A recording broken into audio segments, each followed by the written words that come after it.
Pagkatapos kong mag-MC sa Euphoria noong nakaraang Sabado, ako'y nagpunta, alam nyo ba, sa favorite hangout ko, 7-Eleven, Quezon City. Yo, doon ako napadpad, walang katao-tao doon, and yo, it was so sad nang may biglang pumasok isang chick, ang ganda.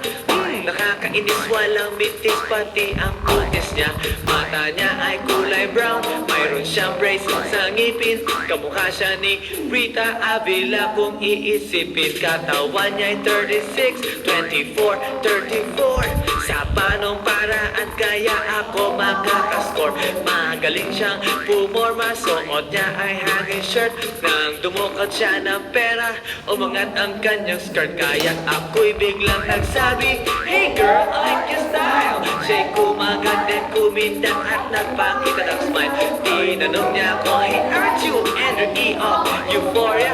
Sumagot siya, "Hi Andrew, my name is BDB Rocha." BDB Rocha, BDB Rocha. You know what now? Talagang type na type ko siya. BDB Rocha, BDB Rocha. You know what? Ilaw ako sa beauty niya. One more time in the place. BDB Rocha, BDB